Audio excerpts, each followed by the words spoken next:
मी भूत आत्मा या गोष्टींवर आधी विश्वास ठेवत नव्हतो, पण या अनुभवानंतर बरंच काही बदललं. हा अनुभव आहे या वर्षातल्या जुलै महिन्यातला. सगळीकडे मुसळधार पाऊस चालू होता.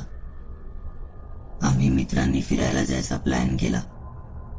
मी मुंबई उपनगरात असलेल्या नालासोपाऱ्यात राहतो आणि माझे 3 मित्र श्याम, सुहास आणि नचिकेत मुंबईत राहतात. माझे ऑफिस गोरेगावला आहे आणि हा माझा ऑफिसचा ग्रुप. ठरल्याप्रमाणे सगळ्यांनी एखादी चांगली जागा शोधायला सुरुवात केली. आम्हाला जास्त खर्च न करता जवळच एखादी निवांत जागा हवी होती, म्हणून भाईंदर जवळच्या उत्तन बीचवर जायचा बेत पक्का केला. लागलीच इंटरनेटवरून तिथली सगळी माहिती काढली. कसे जायचे, कुठे फिरायचे, म्हणजे फिरण्यासाठी चांगले स्पॉट वगैरे. पण काही केल्या राहण्यासाठी लॉज मिळत नव्हते. काही लॉज होते, पण ते आमच्या खिशाला परवडणारे नव्हते.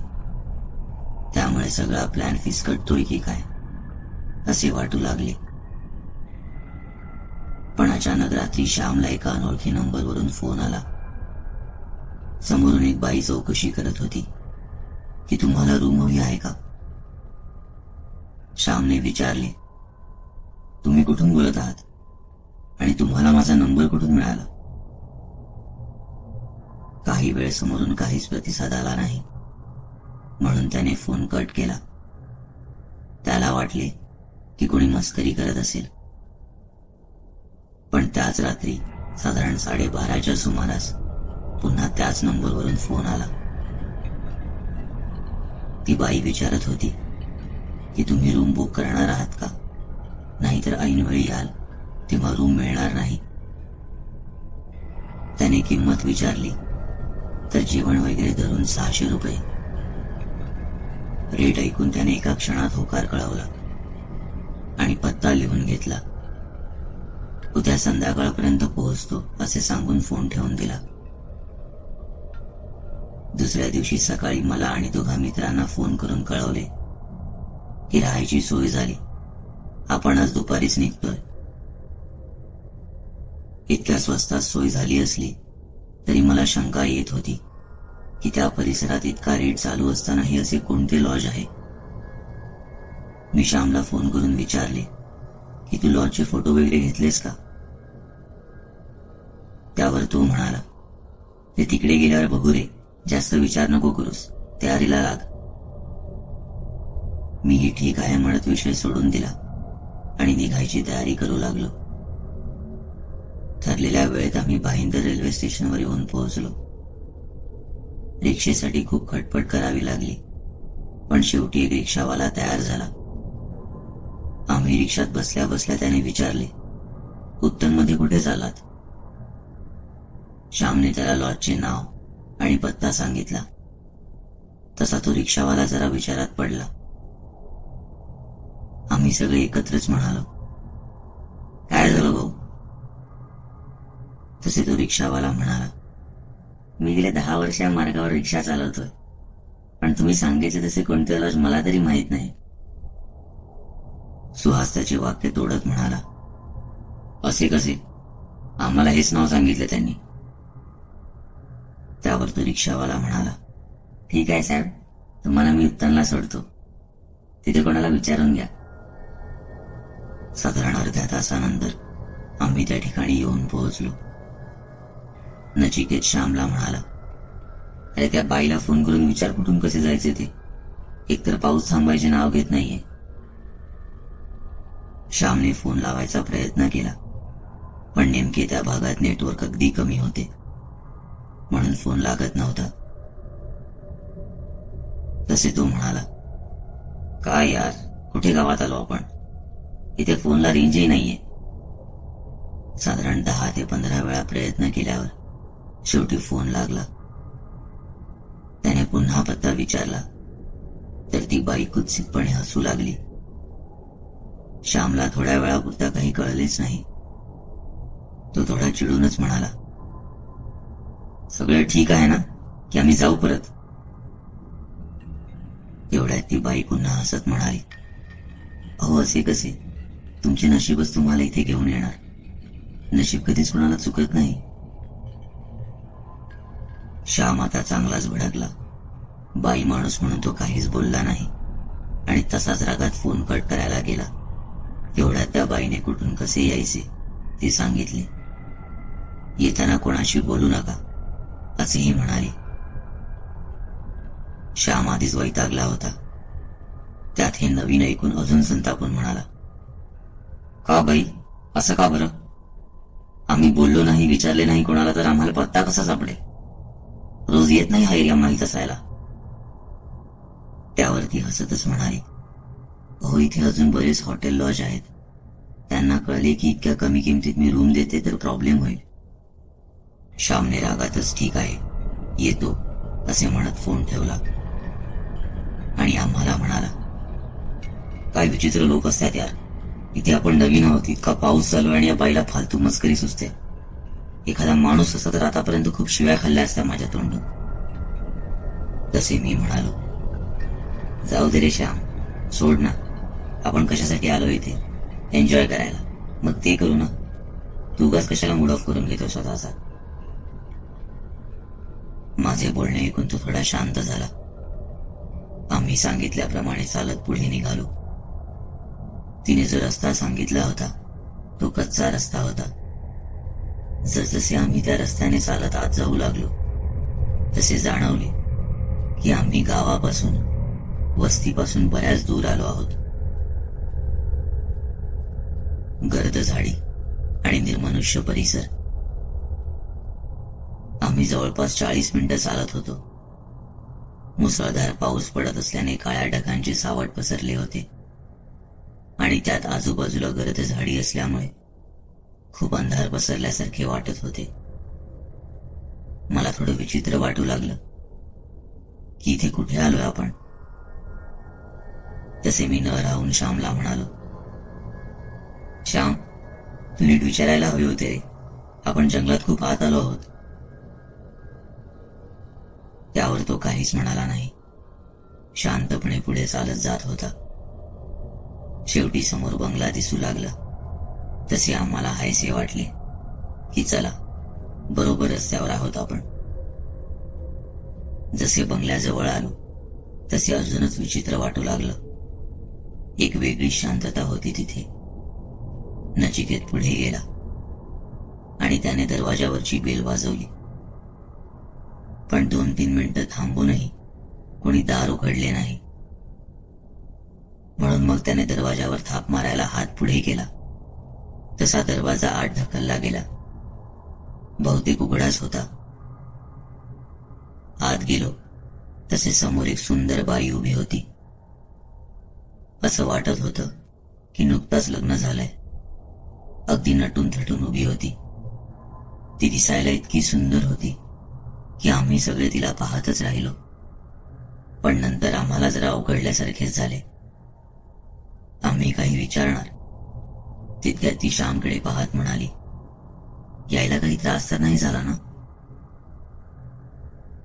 त्यानेही तिच्याकडे पाहत नकारार्थी मान हलवली आणि म्हणाला, नाही, आम्ही बरोबर आलो. तसे ती पुढे म्हणाली, तुम्ही फ्रेश व्हा, रूम या बाजूला आहेत, मी तुमच्यासाठी नाश्ता आणते. आणि आत निघून गेली. तिने दाखवलेल्या दिशेने आत चालत गेलो तर समोर एक मोठी आलिशान रूम होती. आम्ही फ्रेश झालो. साधारण 7 वाजत आले होते. मी खिडकी बाहेर पाहिले तर बंगल्याची मागची बाजू, हिरवीगार बाग आणि बागी पलीकडे समुद्र पाहून अगदी छान वाटलं. तिथेच थोडा वेळ स्थिरावलो. नकळत मी बंगल्यातून बाहेर पडलो आणि आजूबाजूचा परिसर न्याहाळू लागलो. मला त्या बंगल्यात त्या बाई व्यतिरिक्त कोणीच नजरेस पडले नाही. मनात विचार डोकावून गेला की वस्तीपासून इतक्या लांब घर आणि त्यात ही बाई एकटी राहते. काहीतरी गौड बंगाल नक्कीच आहे. तितक्यात मला चाहूल जाणवली की माझ्या मागे कोणीतरी उभं आहे. मी दचकून मागे पाहिले पण मागे कोणीही नव्हते. काही वेळानंतर चालत मी बंगल्याच्या कंपाऊंड पाशी आलो. तसे मला पुन्हा जाणवले की माझ्या मागे कोणीतरी उभं आहे. मी मागे वळलो आणि एका क्षणासाठी दचकलो. मागे श्याम उभा होता. मी त्याला विचारले, काय भाई, काय खतरनाक जागा शोधून काढलीयस? त्यावर तो काहीच म्हणाला नाही. बंगल्याकडे एकटक बघत होता. मी त्याला पुन्हा विचारले, काय झालं रे? सगळे ठीक आहे ना? आल्यापासून बघतोय तू खूप शांत शांत आहेस. कोणाबरोबर काही बिनसलंय का? तसे तो म्हणाला, काही नाही, बंगल्याच्या परिसरातून बाहेर जाऊ नकोस. मला जरा वेगळेच जाणवले, पण नंतर वाटले काळजीपोटी बोलत असावा. मी त्याच्या बोलण्याकडे दुर्लक्ष केलं आणि आम्ही दोघं बंगल्यात आलो. आम्ही सगळे मस्तीच्या मूडमध्ये होतो आणि गप्पा गोष्टी करत होतो, पण श्याम मात्र शांतच होता. कोण जाणे काय बिनसले होते त्याचे. बराच वेळ झाला तरी नाश्ता आला नव्हता. तसे सुहास श्यामला मस्करीत म्हणाला, अरे तुझ्या फोनवालेला सांग नाश्ता लवकर आणायला, भूक लागली आहे सगळ्यांना. तसे श्याम उठला आणि सुहासकडे वळून अतिशय रागात म्हणाला, तिचे नाव सुमित्रा आहे, आदराने बोल जरा. त्याचे डोळे रागाने लालबुंद झाले होते. आम्ही जरा घाबरलोच, कारण त्या बाईने अजून आम्हाला कोणालाच तिचे नाव सांगितले नव्हते. श्यामचे हे वागणे सगळ्यांनाच खटकले. आम्ही एकमेकांकडे पाहिले आणि आम्हाला कळून चुकले की हा काहीतरी वेगळा प्रकार आहे. मला तर असं वाटत होतं की हा श्याम नाहीच. तितक्यात ती बाई आत आली. हिरवी साडी, अंगावर भरपूर दागिने. मी मनात केलं, इतके दागिने कोणी घरात घालून तरी फिरतं का? तिने आणलेला नाश्ता आमच्या पुढ्यात आणून ठेवला. आम्ही जास्त विचार न करता नाश्ता करू लागलो. मी न राहून त्या बाईला विचारले, तुमचा बंगला खूप छान आहे, पण इथे नोकर वगैरे नाहीत का? त्यावर तिने काहीच उत्तर दिलं नाही आणि मला चुकल्यासारखे झाले. पण थोड्या वेळानंतर ती म्हणाली, माझा नवरा येईल रात्री 2 पर्यंत. तसे मी म्हणालो, इतक्या रात्री काय काम करतात ते? हो समजेल तुम्हाला. इतके म्हणून ती खोलीतून बाहेर निघून गेली. ती बाहेर गेल्यानंतर श्याम मला म्हणाला, तुझे उरकले असेल तर आपण जरा बाहेर फेरफटका मारून येऊ. मी उरलेले 2-3 घास पटकन घेऊन श्याम सोबत बंगल्याच्या बाहेर पडलो. आम्ही चालत बऱ्याच लांब आलो. त्याने एक दीर्घ श्वास घेतला आणि रडायला लागला. मी भलताच घाबरलो आणि त्याला विचारले, अरे काय झालं रडायला? त्याने सांगायला सुरुवात केली तसे माझ्या हातापायाला कंप सुटू लागला.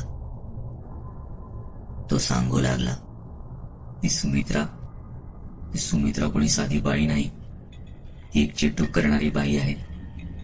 आपण येताना ती आपल्या सतत मागे होती. तिने माझ्यावर मोहिनीच घातली होती. तुम्ही माझ्याशी बोलत होता, मला विचारत होता, सगळे ऐकत होतो मी, पण मला तुमच्याशी काही बोलताच येत नव्हते. आणि हो, ती बाई एकटी नाहीये त्या बंगल्यात. तिच्या बरोबर अजून एक अमानवीय शक्ती आहे. तसे मी त्याला म्हणालो, अरे तुम्ही काय सांगतोय, तुला कळतंय तरी का? तसे तो म्हणाला, हो, माझा मनुष्यगण आहे, मला या सगळ्या गोष्टी दिसतात. आपण जेव्हा बंगल्यात शिरलो तेव्हा फक्त ती बाई आपल्या समोर उभी नव्हती, तिच्या मागे अजून कोणीतरी होतं. एक काळसर आकृती जी आपल्याला एकटक पाहत होती आणि माझे शांत राहण्याचे हेच कारण होते. काय करावे काही सुचत नव्हते. नचिकेत आणि सुहास अजूनही बंगल्यात होते. श्याम म्हणाला, बघ मी पुन्हा आत गेलो तर ती पुन्हा माझ्यावर मोहिनी घालेल आणि मी काहीही करू शकणार नाही. पण मी मनातच पक्के केले होते की काहीही झाले तरी आपण सगळे इथून सुखरूप बाहेर पडायचे. मी देवाचे नाव घेतले आणि श्यामला घेऊन पुन्हा बंगल्यात गेलो. आत शिरल्यावर एक घाणेरडा वास येऊ लागला, जसे मांस सडले आहे. मी त्या दोघांना बोलवायला म्हणून रूममध्ये गेलो तर ते दोघेही तिथे नव्हते. मी किचनकडे पाहायला गेलो तर दरवाजा बंद होता. तसे मी मागे फिरलो, पण अचानक त्या बंद किचन मधून कसला तरी आवाज येऊ लागला. मी दरवाजाच्या फटीतून काही दिसतंय का ते पाहू लागलो. आतले दृश्य पाहून माझे हृदय धडधडू लागले. तीच बाई, तीच साडी, दागिने, पण रूप एखाद्या जखड म्हातारीसारखे. मित्रांना हाक मारायला म्हणून मी तोंड उघडले, पण भीतीने माझी वाचाच बसली होती. तितक्यात मला जाणवले की माझ्या मागे कोणीतरी येऊन उभे आहे. ती चाहूल जाणवतात सर्वांगातून विजेची लहर जावी तसे मी शहारलो. मागे वळून पाहिले तर श्याम उभा होता. मी त्याला खुणावू लागलो की आपल्याला इथून निघायला हवे, पण बघता बघता श्यामने भिंतीवर सरपटत चढायला सुरुवात केली. त्याच्या शरीरात एक अमानवीय शक्तीने प्रवेश केला होता. माझ्या डोळ्यांवर विश्वास बसत नव्हता की मी हे काय पाहतोय. तितक्यात तो एक भरड्या किळसवाण्या आवाजात म्हणाला, मी श्याम नाही, मी सुमित्राचा नवरा. 40 वर्षांपूर्वी माझा वाहन अपघातात अकस्मात मृत्यू झाला, पण या बाईने मला इथे जखडून ठेवले आहे. मला अजूनही मुक्ती मिळाली नाही. मला तुम्हाला कोणाला तिचा पोचवायची नाही. तुम्ही जमेल तितक्या लवकर या बंगल्याच्या हद्दीतून बाहेर पडा, नाहीतर सुमित्रा तुम्हाला जिवंत सोडणार नाही. पण जाताना माझे एक काम करा, माझ्या अस्थींचे विसर्जन करा, म्हणजे मला मुक्ती मिळेल. एवढं बोलून त्याने श्यामचं शरीर सोडलं. तसा श्याम जमिनीवर निश्चित होऊन पडला. कसे बसे करून मी श्यामला शुद्धीत आणले आणि त्याला घेऊन बंगल्याच्या बाहेर पडलो. बंगल्याच्या समोरच्या आवारातच नचिकेत आणि सुहास बेशुद्ध होऊन पडले होते. मी त्यांच्या तोंडावर पाणी शिंपडले तसे ते भानावर आले. मी त्यांना म्हणालो, आपल्याला इथून आत्ताच्या आत्ता निघायला हवे. हा वेगळा प्रकार आहे. आपण इथे थांबलो तर आपले काही खरे नाही. मी त्यांना घेऊन आल्यामार्गी जायला निघालो, पण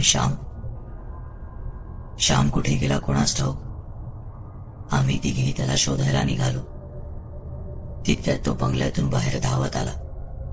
त्याच्या हातात लाल कपड्यात गुंडाळलेला एक तांब्या होता. मी त्याला विचारले, श्याम, हे काय तुझ्या हातात? तसे तो म्हणाला, अस्थी आहेत. मला समजायचे ते मी समजलो आणि आम्ही चौघेही तिथून धावत सुटलो. श्याम म्हणाला, माझ्या मागून या. तसे आम्ही त्याने सांगितल्याप्रमाणे जीवाच्या आकांताने पळू लागलो. तितक्यात मागून एक पुरुषी आवाजातली कर्णकर्कश किंचाळी ऐकू आली. त्या बाईला बहुतेक कळले होते की आम्ही पळून जात आहोत. तसे मी ओरडलो, मागे बघू नका, धावत राहा. पण श्याम धावताना खूप धापा टाकत होता. मी निरखून पाहिले तर त्याचे शर्ट मागून रक्ताने पूर्ण माखले होते. काही अंतर धावत गेल्यावर तो वेदनेने खाली पडला. तसे आम्ही त्याला उचलले आणि पुन्हा धावू लागलो. आम्ही समुद्रकिनारी येऊन पोहोचलो. तसे श्यामने तो तांब्या समुद्राच्या पाण्यात टाकायला सांगितला. आम्ही त्याने सांगितल्याप्रमाणे केले आणि तितक्यात मागे दूरवर असलेल्या त्या बंगल्यातून पुन्हा एकदा कर्णकर्कश किंचाळी ऐकू आली. आम्ही कसे बसे रस्ता शोधत वस्तीच्या ठिकाणी येऊन पोहोचलो. तिथेच एक दवाखाना होता. तिथे श्यामवर उपचार करवले. मी त्याला विचारले, काय होते रे त्या लाल फडक्यात? तसे तो म्हणाला, त्या बाईच्या नवऱ्याच्या अस्थी होत्या. आपण अस्थी विसर्जन केलं आणि त्याला मुक्ती मिळाली. आम्ही दुसऱ्या दिवशी सकाळी घरी आलो, पण मी काही शांत बसणाऱ्यातला नव्हतो. मी पुन्हा त्या बंगल्याची माहिती काढायला सुरुवात केली. माझ्या एका मित्राला घेऊन उत्तन गावात गेलो, पण तिथले लोक म्हणाले की असा कोणताच बंगला अस्तित्वात नाही. नंतर मला लक्षात आले की तो रिक्षावालाही म्हणत होता की असे कुठले ठिकाण बंगला नाहीये तिथे. ती बाई कोण होती आणि श्यामच्याच मागे का लागली होती? तो निनावी फोन नक्की तिनेच केला होता का? असे कित्येक प्रश्न अजूनही मला अनुत्तरित आहेत.